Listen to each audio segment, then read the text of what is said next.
Gandang gabi po sa inyong lahat. Narito na naman tayo para sa isang online usapang bokasyon. Ito po si Father Randy De Jesus, ang inyong kalakbay sa pagtugon.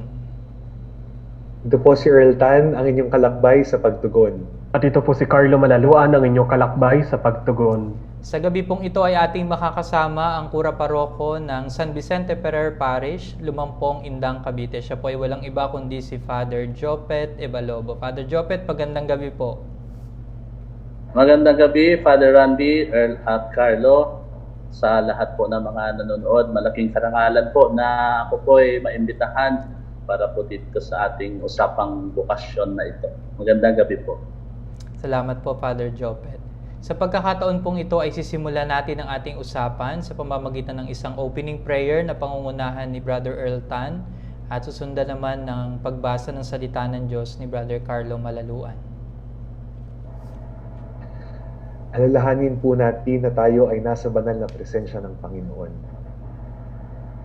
Sa ngalan ng Ama at ng Anak at ng Espiritu Santo. Amen. Amen. Panginoon naming Diyos, maraming salamat po sa lahat ng biyaya na patuloy mong pinagkakaloob sa amin. Buong puso ka naming pinupuri sa sandaling ito. Sa gitna ng aming mga kakulangan at kahinaan, ay mas lalo namin nararanasan ang iyong labis na pagmamahal. Dalangin po namin na puspusin mo kami ng iyong biyaya sa gabing ito, na sa aming pagbabahaginan ay ang kwento ng pagtawag mo sa amin, ang siyang aming maunawa, at ang iyong patuloy na pakikasalamuha sa iba't ibang sitwasyon, sa iba't ibang karanasan, ang siyang mamutawi sa aming usapan. Basbasan mo po kami, at gayon din po iyong mga tahanan sa amin rin na iyo'y tumatanggap sa pamamagitan ng kanilang pagsubaybay. Pukawin mo po ang puso ng iyong mga anak na magkaroon ng patuloy na pagtalima sa iyong pagtawag. Itong aming samot dalangin, ikaw na nagmamahal sa amin, magpasawalang hanggan. Amen. Amen. Pagbasa ng mabuting balita ng Panginoon ayon kay San Juan. Pagkakain nila, tinanong ni Jesus si Simon Pedro, "Simon, anak ni Juan, iniibig mo ba ako ng higit kaysa mga ito?" "Opo, Panginoon, nalalaman niyong iniibig ko kayo," tugon niya. Sinabi sa kanya ni Jesus, "Pakanin mo ang aking mga tupa." Muli siyang tinanong ni Jesus, "Simon, anak ni Juan, iniibig mo ba ako?" Sumagot si Pedro, "Opo, Panginoon, nalalaman ninyong iniibig ko kayo." Ani Jesus, "Pangalagaan mo ang aking mga tupa." Pangatlong ulit na tinanong siya ni Jesus, "Simon, anak ni Juan, iniibig mo ba ako?" Nalungkot si Pedro sapagkat makatatlong siyang tinanong, "Iniibig mo ba ako?" At sumagot siya, "Panginoon, nalalaman po ninyo ang lahat ng bagay. Nalalaman ninyong iniibig ko kayo." Sinabi sa kanya ni Jesus, "Pakanin mo ang aking mga tupa." Tandaan mo, noong kabataan mo pa, ikaw ang nagbibihis sa iyong sarili at lumalakad ka kung saan mo ibig. Ngunit pagtanda mo, iuunat mo ang iyong mga kamay at iba ang magbibihis sa iyo at dadalhin ka kung saan hindi mo ibig. Sinabi niya ito upang ipakilala kung papaano mamamatay si Pedro at sa gayoy mapaparangalan niya ang Diyos. Pagkatapos, sinabi sa kanya ni Jesus, "Sumunod ka sa akin." Ang mabuting balita ng ating kaligtasan. Pinupuri ka namin, Panginoong Hesukristo. Maglaan po tayo ng sandaling katahimikan.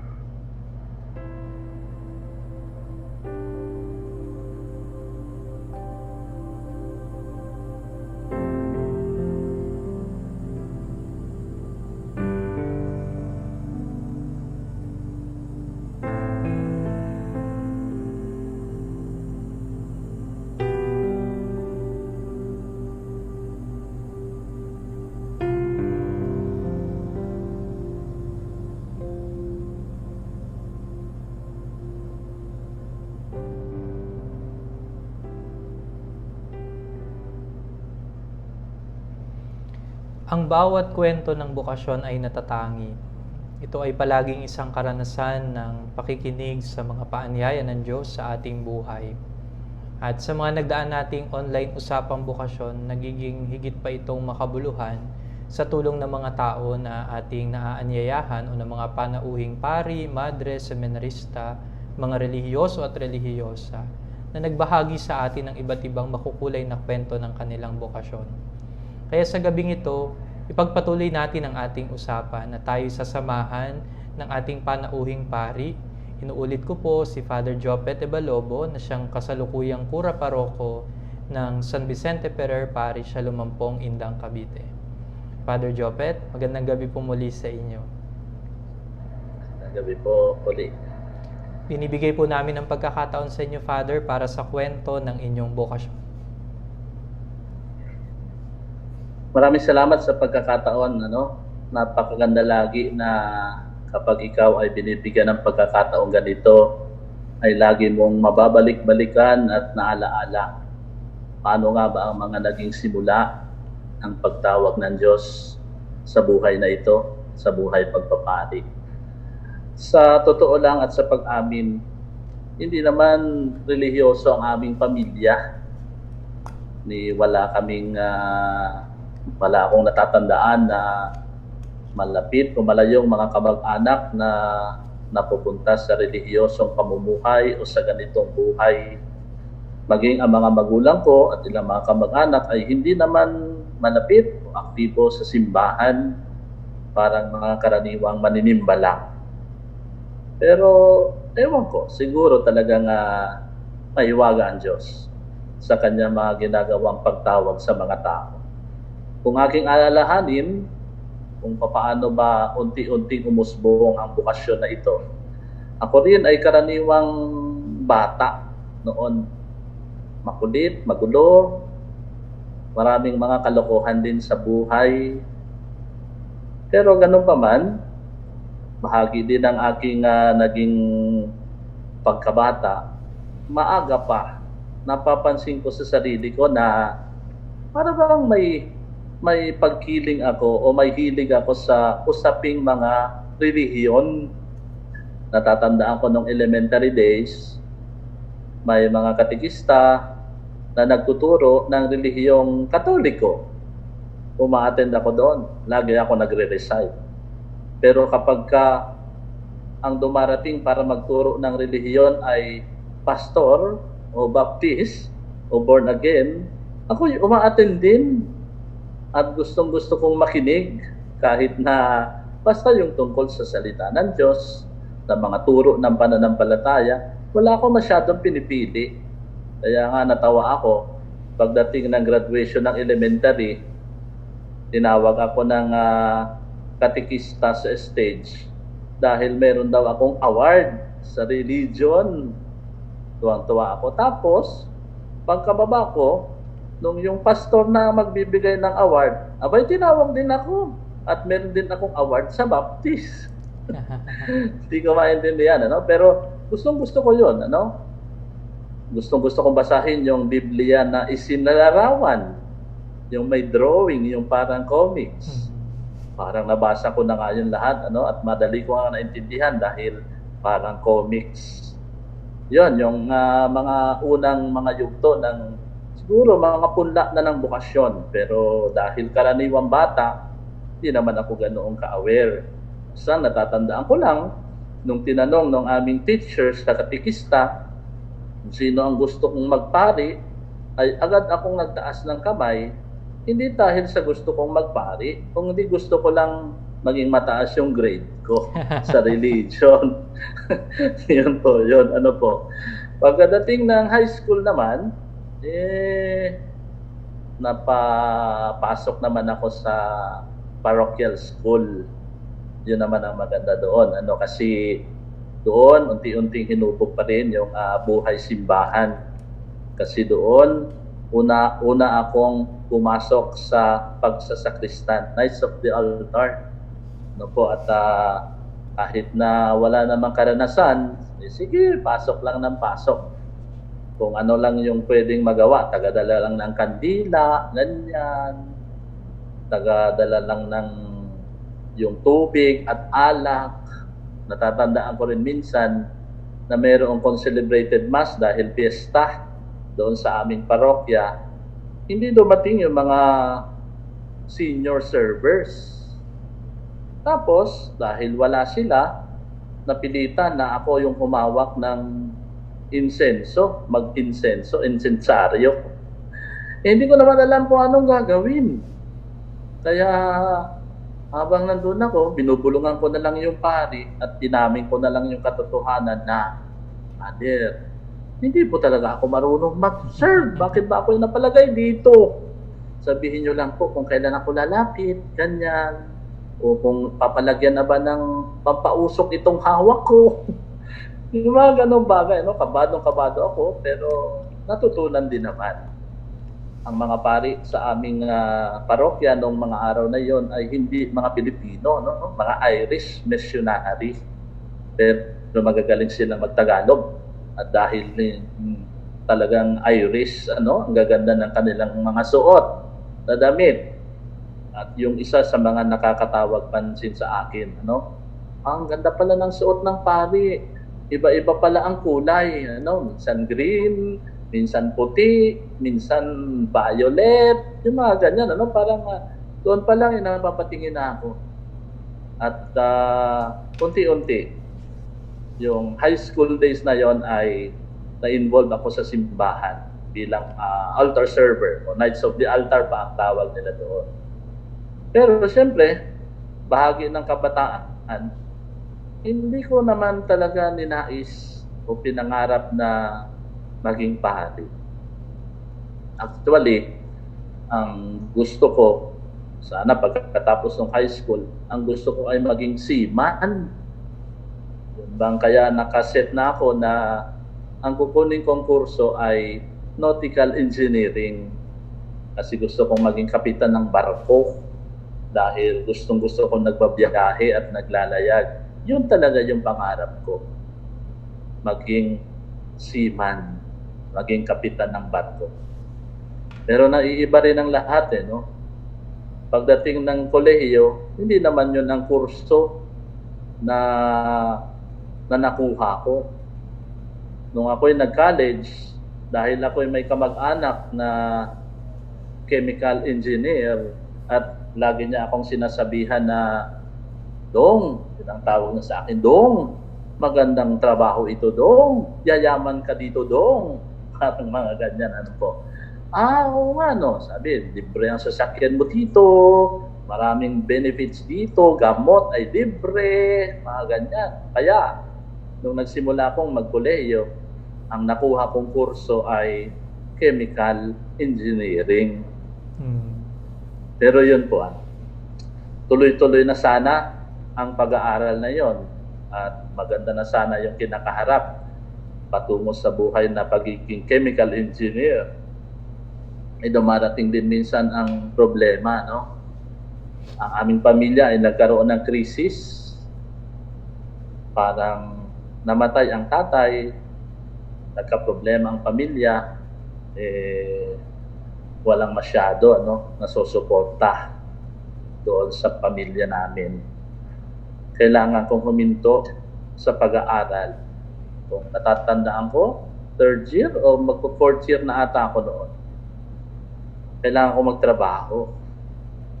Kailangan kong kumita. Sa simula, nagsakristan muna ako doon sa aming parokya. Nandito na ako sa Queens Row, sa Bacoor. Ang naging parang pura paroko dyan ay si Father Templo Mandas. Tapos, ang pumalit sa kanya ay si Father Jess Palileo, ang ating yumaw si Father Jess Palileo. At noong si Father Jess ang aming pura paroko, dahil parang in charge din siya o meron din siyang papel sa seminaryo ng tahanan ng mabuting pastol, ay marami siyang seminaristang dinadala dyan sa aming parokya. Naging kaibigan ko yung mga seminarista. Natatanda ko yan sila Father Dan, Paraiso, Father Bong, Alejo, mga seminarista yan dyan sila.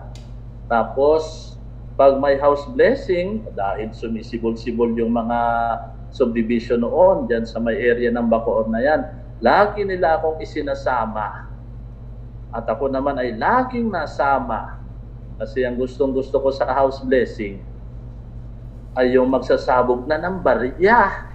Abay, napakarami kong naipong barya. Yan na yung lagi kong inaabangan. Siyempre, yung isa ko pang inaabangan dyan na gustong-gusto ko, pagkainan na.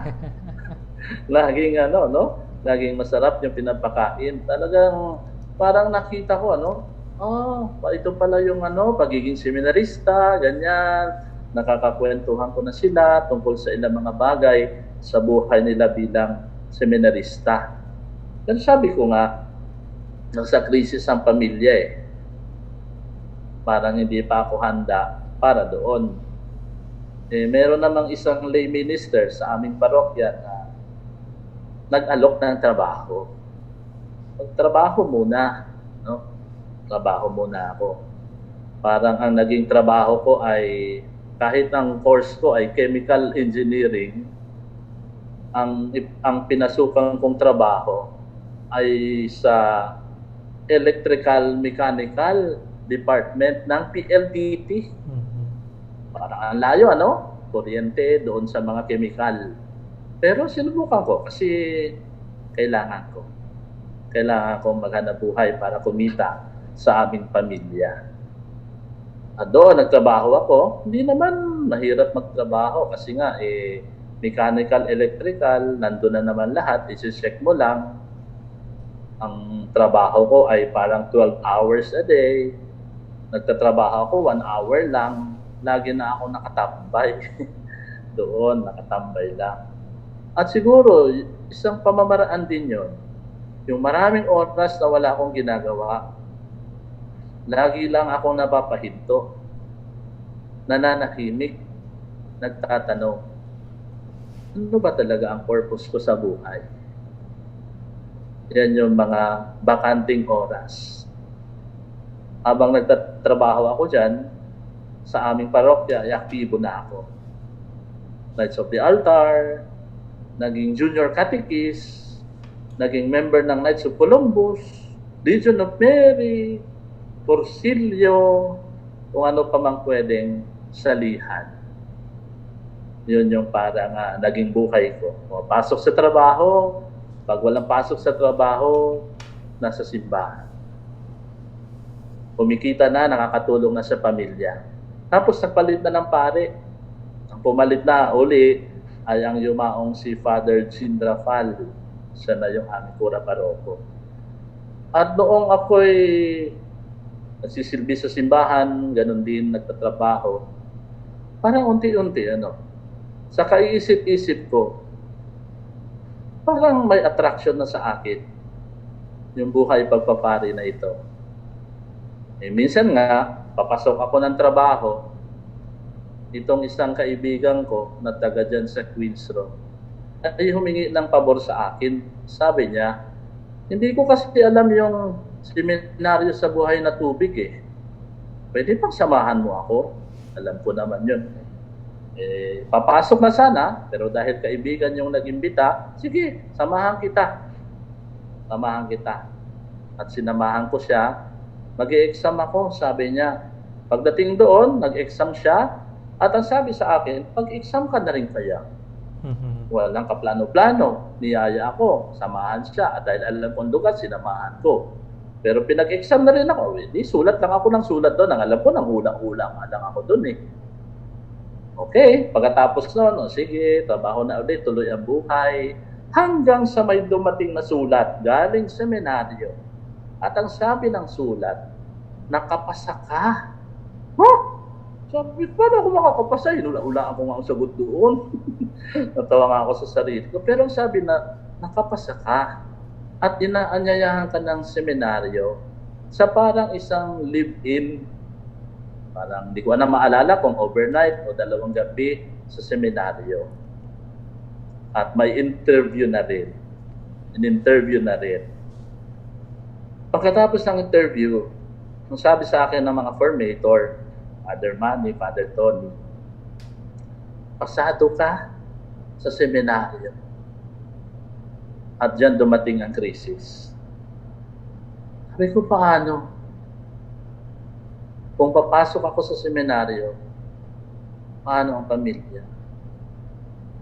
Paano yung nangangailangang pamilya? Paano yung aking trabaho na tumutulong pa ako sa kanila? Ilang linggo o inabot ng buwan ko yun pinag-isipan. Ano bang gagawin ko? Wala akong mapuntahan. Tinanong ko yung aking kura paroko, yung maong si Father Jean. Father Jean, ano pong gagawin ko? Kailangan ko ng pamilya ko yung sweldo ko, yung trabaho ko. Pero parang nararamdaman ko rin na tinatawag ako ng Diyos sa buhay seminaryo. Ang naging sagot ni Father Jean, sabi niya, wala ko bang tiwala sa Diyos? At ang sabi niya, mababayaan ba ng Diyos ang pamilya mo kung halimbawang pumasok ka sa seminaryo? Yon ang mga salitang yon. Yon ang nagtulak sa akin. Sige na ha, pasok na sa seminaryo. Pikit mata, pumasok sa seminaryo. Hindi alam kung paano dadaloy ang buhay. Sige na, basta pasok sa seminaryo. Nung nasa loob na ako ng seminaryo, totoo nga naman, talagang hindi magpapabaya ang Diyos. Maraming benefactor, maraming mga gustong tumulong. Actually, wala talaga akong ginastos o ang pamilya ko. Merong benefactor sa tuition, board and lodging, meron pa nga sa libro, merong allowance, pati sa laundry, meron sumasagot. Pero dahil nag-aaral yung kapatid ko pa noon, at wala namang ibang makakatulong, naisip ko, ano kaya? Ako na lang maglaban ng aking sariling damit para yung allowance ko sa laundry ay itulong ko na lang dun sa kapatid ko. At yun ang nangyari. Ako naglalaba, sarili ko na yung sa laundry, tutulungan ko yung kapatid ko hanggang sa makatapos siya ng pag-aaral niya. At parang naging magaan ang daloy ng pamilya natin. Ang ganun, ano? Tuloy-tuloy sa OLT, parang may mga pagsubok din naman, pero napagtsagaan, no? Napagtsagaan din siguro ako ng Diyos. Pagkaraan ng 2 taon sa OLP, yung kasama kong nag-exam, nakapasok din, lumabas na. Kung ako pa yung naiwan, na sinamahan lang siya. Sabi ko, bakit ganun? Parang doon ako nahihiwagaan, ano? Ako yung walang plano, ito yung isang kasama kong planong-plano. After 2 years, umalis na at ako yung naiwan. Hindi ko naman inaasahan. Bakit ganoon? Pero sige, hinahayaan ko lang ang buhay na dumaloy. Kung ako nga tinawag mo, hindi ikaw ang bahala. Ikaw naman na may gusto. At pagkatapos ng 3 taon sa Our Lady of the Pilar Seminary, tinalad na mapaakyat ng Tagaytay.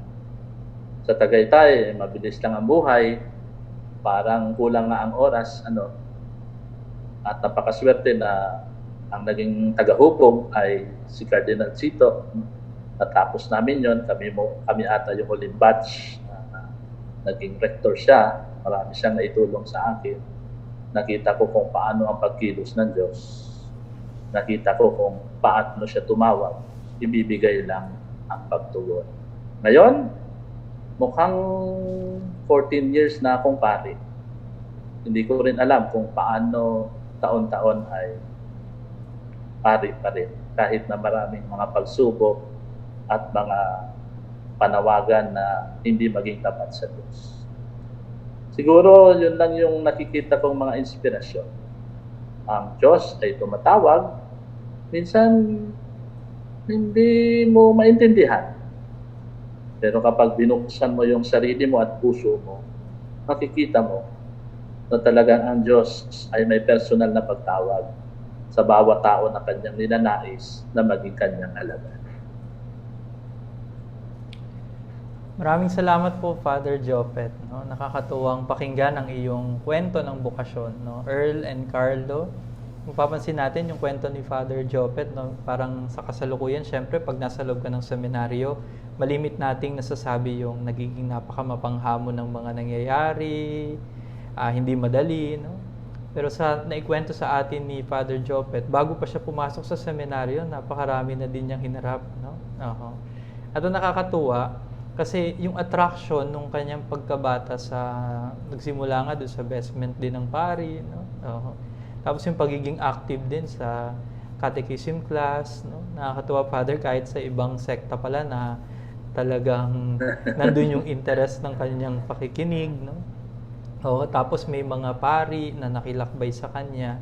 Tapos yung turning point doon, yung parang sumama lang naman sa isang mag-e-exam sa seminaryo, no? Tapos kumuha din, binigyan din ng exam kahit na nabigla, ano, pero nakapasa. Pero pagkatapos nun ay nagpatuloy sa buhay sa seminaryo. Dito mapapansin natin, mga kapatid, na nakikilakbay sa amin ngayong gabi, na ang buhay pagpasok sa seminaryo at ang buhay pagpapari ay hindi isang bunga ng pagpaplano ng ating mga sarili lamang, no? Ang buhay na ito at ang bukasyon na ito ay laging bunga ng mga pagkilos ng Diyos sa buhay ng isang taong nagsisikap na tumugon sa kanyang tawag, no? Marami pong haharapin, maraming mga bagay na mauunawaan sa pagpapatuloy ng paglalakbay, pero higit pa itong nauunawaan kapag yung kagaya ng sinasabi sa atin ni Father Jopet, yung maging bukas lamang tayo, no? Sa marami pang ipapakita ng Diyos sa bawat isa sa atin, no? At doon natin higit na napapanghawakan ang kakayahan nating tumugon. Sa kahulihan, babalik tayo sa katotohanan na ang Diyos ay isang Diyos na hindi nagpapabaya, no? Kahit na yung mga tao o ang pamilya na ating nilisan upang tumugon sa kanyang paanyaya ay magiging bahagi ng makatatanggap ng biyaya at grasya na nagmumula sa Panginoon. Magbabalik po kami pagkatapos ng ilang patalastas.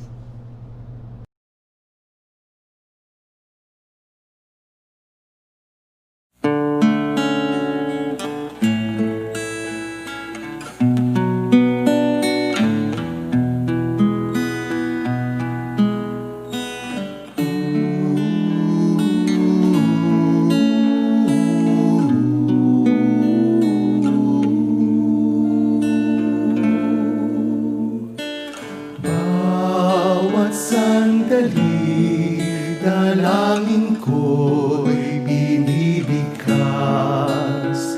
nang masilayan kang maliwalas.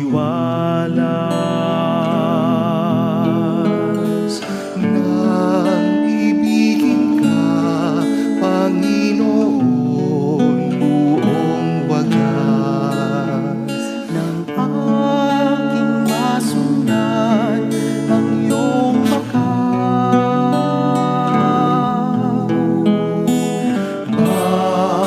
sandali, dalangin ko'y binibigkas nang masilayan kang maaliwalas. Nang ibigin ka, Panginoon, buong wagas, nang aking masundan ang iyong bakas. Bawat sandali, hangat kita, ikaw ang siyang landas.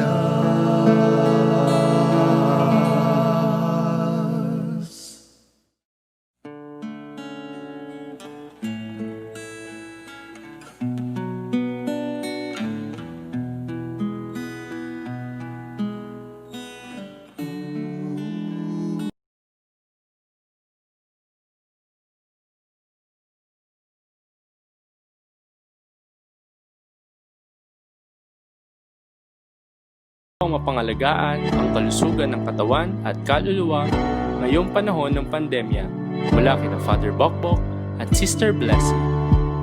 Una, ugaliing maghugas ng kamay at sa pagdadaop ng mga palad, mga panalangin ay sabay ibigkas na naway krisis ay tuluyan ng magwakas. Pangalawa, face mask ay palaging ilagay.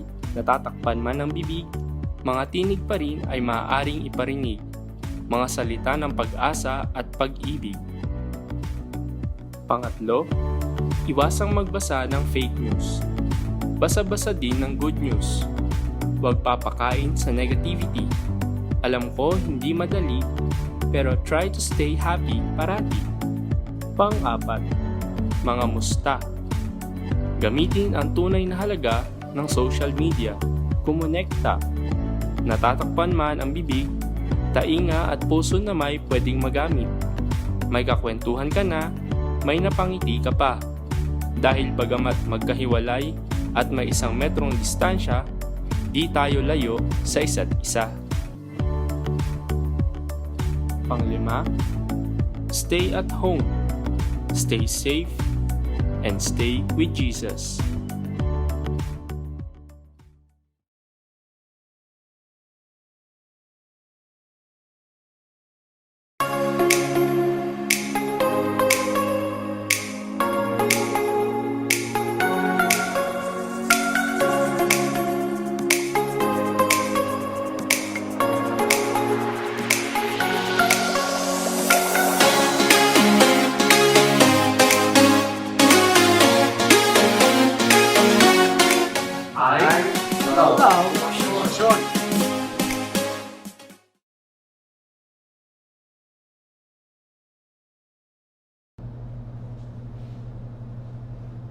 Nagbabalik po tayo sa ating online usapang bukasyon. Kasama po natin si Father Jopet Ebalobo, ang pura paroko ng San Vicente Ferrer Parish sa Lumampong, Indang, Cavite.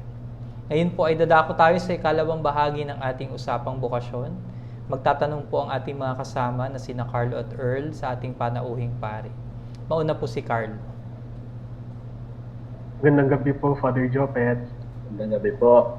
Maraming salamat po sa pagbabahagi ninyo ng inyong kwento. At tiyak po marami sa atin, yung lalong higit yung nakikinig sa atin ngayong gabi, yung nakaka-relate sa inyong kwento. Father, matanong ko lang po, kanina po nabanggit ninyo na kayo ay nanggaling sa isang pamilyang hindi naman relihiyoso, yung mga hindi naman aktibo sa paglilingkod sa ating simbahan. Father, alam din po natin na ito ay isang realidad na kinaharap ng marami sa atin, lalo tikit yung mga kabataang nagnanais ring tumugon sa tawag ng Diyos. Father, paano niyo po hinarap yung ganitong realidad na yung inyong pamilya ay hindi naman relihiyoso at kayo nakaramdam ng pagtawag ng Diyos? At ano po yung pwede ninyong ipayo sa mga kabataan na nakikinig po sa atin ngayong gabi na humaharap din sa kaparehas na sitwasyon? Ayan. Maraming salamat sa iyong tanong. Totoo po yun, at kahit sa ating panahon ngayon, yan ang realidad. Talagang maraming pamilya ngayon ang, yun nga, parang hindi malapit sa simbahan o walang masyadong background sa simbahan. Pero ganun pa man, napakapalad ko rin na sa paaralan ay mayroong mga pagtuturo ng relihiyon. At napakapalad ko rin na pagdating ng high school ay mas pinalago dahil nakapag-aral din at napakaswerte na ang napasukang paaralan ay isang parochial school. Maraming mga bagay na yon. Siguro lang para sa akin, kung yun yung kahirapan, sana nga magsimula ang bukasyon sa loob ng pamilya. Pero kung may ganitong uri ng pamilya na walang access o hindi masyadong aktibo sa simbahan o sa relihiyon, maaari namang makita ang iba't ibang mukha ng presensya ng Diyos, halimbawa sa mga kaibigan, sa mga kakilala at mga kaklase, lalong-lalo na kung ikaw mismo ang nagnanais na maging aktibo sa iba't ibang gawain ng simbahan. Ang nakikita ko, napakarami ng option kasi ngayon ng mga kabataan. lalong-lalo na pagdating sa internet, gadget, mga laro dyan sa mga internet na yan. Pero siguro, ang nais ko lang ay yung bang laging pagpapadama. Yung halimbawa, yung mga sakristan ay laging samahan ng pari, presensya ng pari, kwento-kwento, body-body. Ganun lang siguro. Kahit na meron na silang ibang mga pinagkakaabalahan, ay papaano may spiritual presence na tinatawag natin. Yung mapakain mo lang sila o makakwentuhan, malaking bagay na yun. Sana nga ganoon. Kung hindi nila matagpuan sa loob ng pamilya, sana yung mga pastor, mga pura paroko, yung mga kaparian at mga seminaryo, mga seminarista ay maging malapit sa mga kabataan para maipadama sa kanila yung simbahan. Maraming salamat po, Father. Base po sa inyong binahagi sa amin, na-realize ko po yung kagandahan ng vocation accompaniment, lalo't higit sa mga panahon ngayon. Dahil marami nga po naman na kabataan na nagtatanong o mayroong mga interes sa buhay, sa buhay pagmamadre at sa buhay ng paglilingkod sa Diyos, ay mahalaga rin ho na sila ay sinasamahan, pinakikilakbayan ng mga taong maaaring makatulong sa kanila at umakay sa kanila upang lalong higit na maintindihan yung bokasyon na nais nilang tugunan.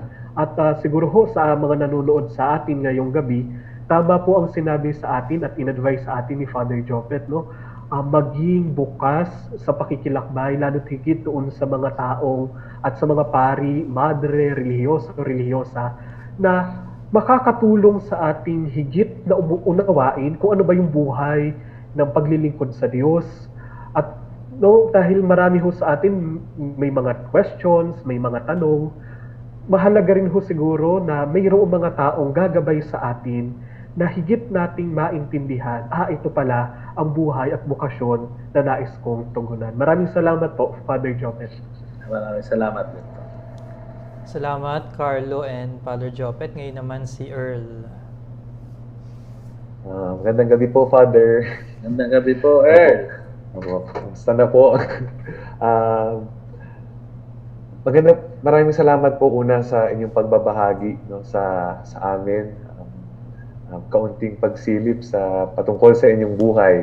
At natutuwa po ako yung nabanggit niyo yung dumating kayo sa punto na tinatanong niyo ang inyong sarili. What is my purpose in life? Ano ba yung... At marami po sa atin ngayon, lalo na ngayong panahon ng pandemya, tinatanong, maraming katanungan sa buhay. Ano ho kaya yung maaari niyong maipayo sa kanila, na sa mga taong nagtatanong din, sa ano ba yung purpose nila sa buhay na ito? Ano ho ang maaaring mensahe na maibigay niyo sa kanila sa pagkakataong ito? Salamat po. Salamat po sa inyong tanong, Earl. Oo, magandang tanong palagi yan. Kapag binibigyan tayo ng pagkakataon na manahimik, at binibigyan tayo ng pagkakataon na maging tayo lang sa sarili natin, palagay ko yan ang isa sa mga pinakamagandang tanong. Ano ba ang layunin ko sa buhay? At ngayon pong pandemic, napakarami nating oras para magnilay, manahimik at magtanong. At maaari nating ding tanungin yan, ngayong nasa quarantine, ngayong hindi makalabas masyado, yung mga estudyante ngayong walang physical presence sa school at dito lang sa bahay, mga kabataan hindi makalabas ng bahay, lalo na yung mga minor de edad. Maganda nga yung itanong, ano nga ba ang layunin ko sa buhay? At siguro, may iba't ibang sagot. At katulad ng sinasabi ko sa mga magulang, ngayong pandemic na ito, ngayong COVID-19 na ito, it's your chance para tulungan ang inyong mga anak na ipakita sa kanila ano nga ba ang mga pwedeng gawin at ano nga ba ang layunin nila sa buhay. Tulungan ninyo sila na magdasal, turuan ninyo sila ng buhay pananampalataya. Kasi sa mga panahong ito, na mukhang helpless ka, o wala kang masyadong magawa, maaari mo talagang questionin, ano nga ba ang layunin ng buhay? Ano nga ba ang silbi ko sa buhay na ito? Lalo na ngayong nandito lang ako. Maraming pwedeng maging sagot, pero yun nga, iisa lang lagi ang lalabas. Ako ay isang Kristiyano. Ako ay isang anak ng Diyos. Ang layunin ko ay patuloy na manampalataya at palalimin ang aking pananampalataya sa Diyos. Lalo na ngayong panahong ito na mukhang mahirap manampalataya at mahirap maniwala sa mga posibilidad ng buhay. Sige. Maraming salamat po, Father, no? Ang minamahal na kapatid, mga manonood, no? Tama si Father, no? Yung parang sinasabi ng commercial, no? Huwag kang mahihiyang magtanong, no? Huwag kang mahihiyang magtanong, huwag kang mahiya na hanapin, no? Ang kabuluhan ng buhay, no? At darating at dumarating tayo lahat, no, sa puntong iyan na tanungin ang ating mga sarili. At marahil, no, ang pagkakataong ito ng pandemya ay dito nagkakalob din sa atin ng Panginoon, no, para makilala pa higit, no, ang ating mga sarili. At maganda yan, no, yung ang pagkilala sa sarili, no, ay isang magandang pundasyon kung saan tayo, no, para malaman natin kung ano ang naisin sa atin ng Panginoon, kung saan niya tayo tinatawag, at kung saan niya tayo nais dalhin.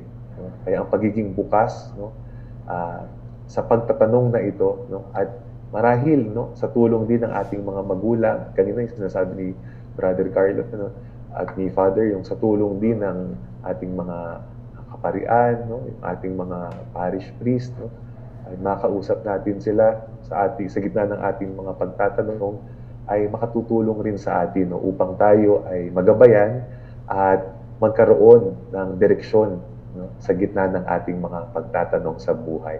Maraming salamat po, Father. Thank you po. Salamat, Earl at Father Jopet. No? Dalawang mahalagang bagay ang nagiging matingkad sa ating usapan ngayong gabi. Una ay yung kahalagahan ng mga nakikilakbay sa isang tao, sa isang kabataan na nag-iisip sa pagpasok sa ganitong klaseng direksyon ng buhay. No? Si Father Jopet, sa pamamagitan ng mga unang katekista na kanyang nakasalamuha, mga seminarista pa noon, sina Father Dan, tama ba Father Jopet? Father Dan, parang Father Bernie Alejo, no? Bong Alejo. Puro sila pari na ngayon, no? Mga seminarista noon na kalakbay ni Father Jopet, no? At sa paglipas ng panahon, syempre, sa tulong ng mga formators dito sa Our Lady of the Pilar Seminary, mga si Father Manny at si Father Tony, at ng Cardinal Tagle pagdating naman sa tahanan, no? Yung ganong klaseng pakikilakbay, binabanggit mo nga kanina, Carlo, yung kahalagahan ng vocation accompaniment, lalo na sa kasalukuyan, no? Na sinasabi din sa atin ni Father Jopet kanina, napakahalaga kasi hindi lang naman sa pamilya natin mauunawaan yung ganitong klaseng direksyon ng buhay. No? Meron din ginagamit ang Panginoon ng mga instrumento o kasangkapan ng mga tao na magpapaunawa at magpapabatid sa atin. Kaya isang napakahalagang bagay, mga kabataan na nakikinig sa amin ngayong gabi, yung magkaroon kayo ng oras para pakinggan ang kwento ng mga pari. Yung kayong mga sakristan, yung minsan matanong nyo rin yung mga parish priest nyo, bakit po kayo nagpari? No? Paano po ba kayo pumasok sa seminaryo? No?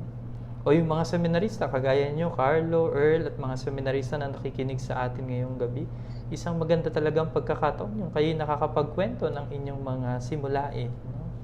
Yung inyong mga interes, pinapahalagahan. Kasi syempre, hindi kayo nalalayo sa kasalukuyang generation ng mga kabataan. No? At alam nyo, may share ako sa inyo. Ito malimit ko sinasabi kay Father Jopet. No? Si Father Jopet, yan ay kasama ko sa BEC sa Imus Cathedral. No? Seminarista pa lang ako. No? So, yung bago ako, before my pastoral year, ay first year, second year theology, napunta ako ng katedral. Si Father Jopet yung namamahala sa amin kasi siya yung mayroon ding hawak sa BEC sa katedral. No? At maraming pagkakataon nakakakwentuhan ko siya at napapakinggan ng kanyang mga pagbabahagi, lalo na sa larangan ng paglilingkod bilang isang pari. No? Malimit ko siyang biruin, pero sa totoo lang ay ito ay may malaking impact sa akin. No?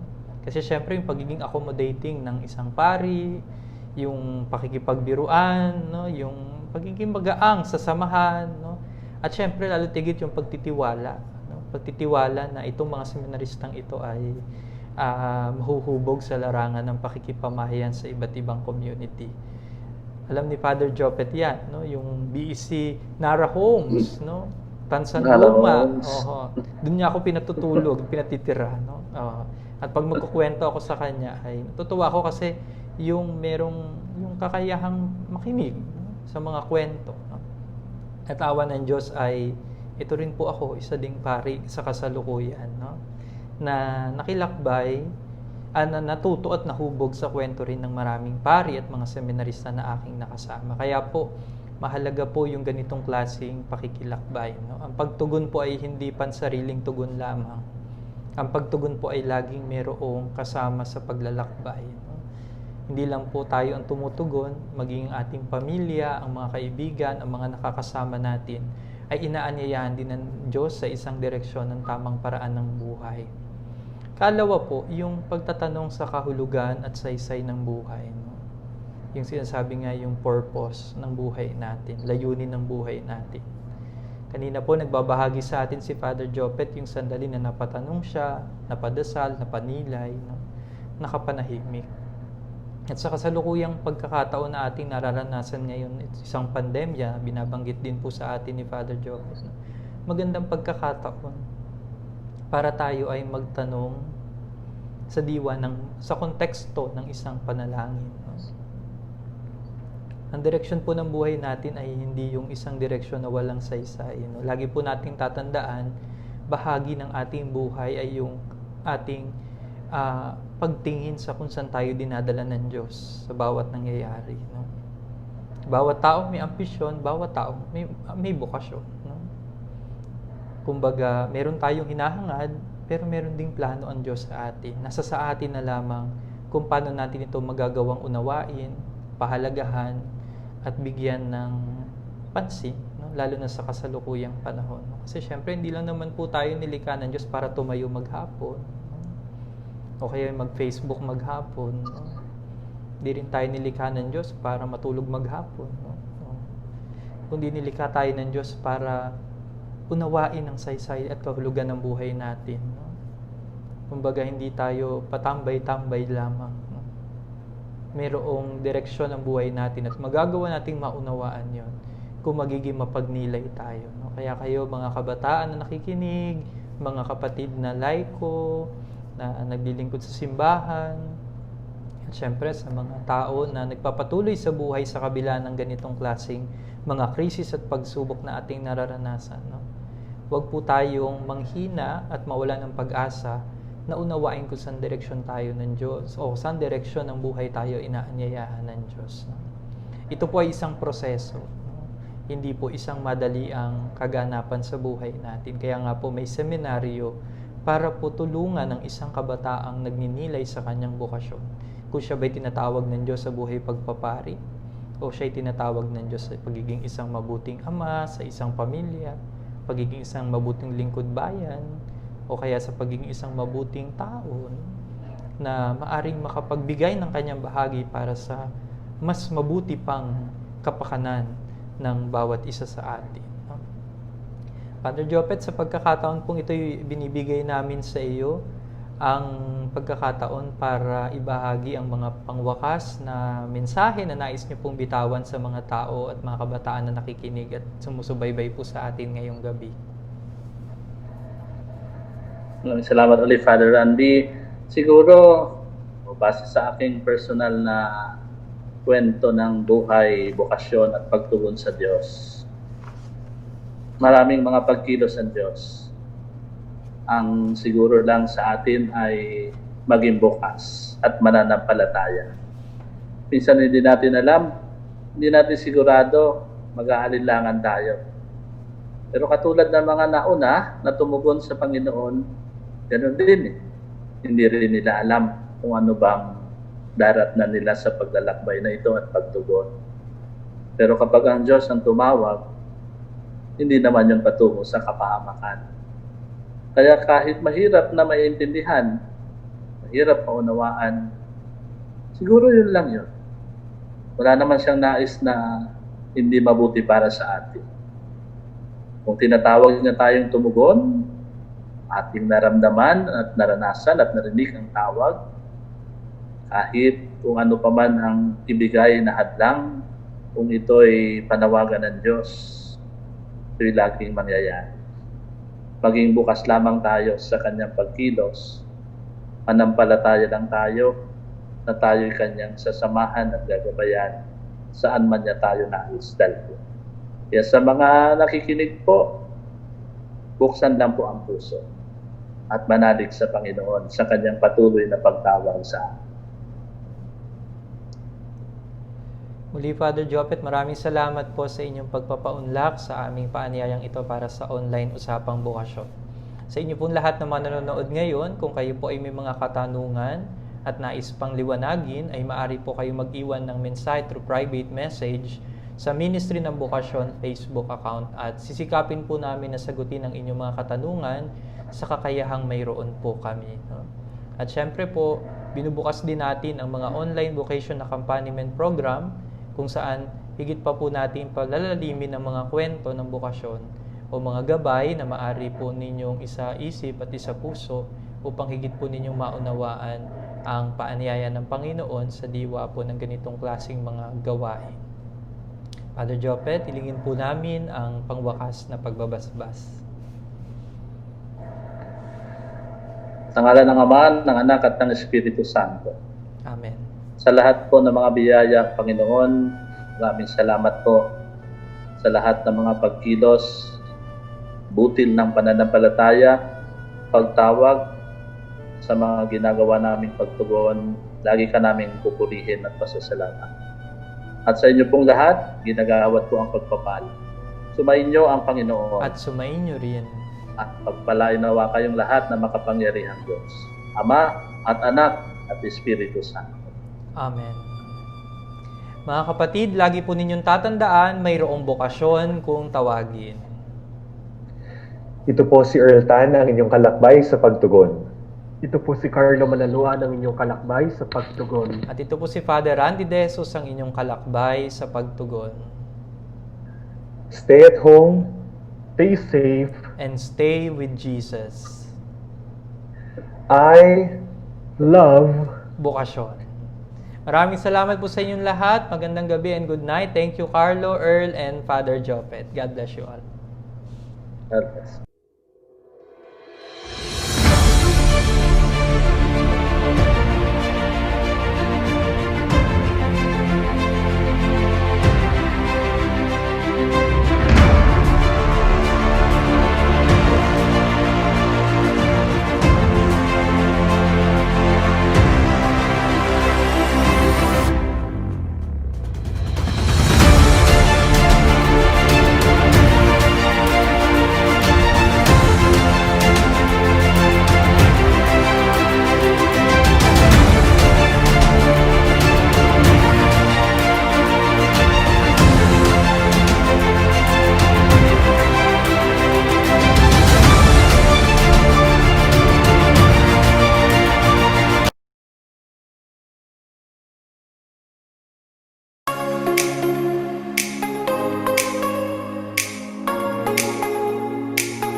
Love.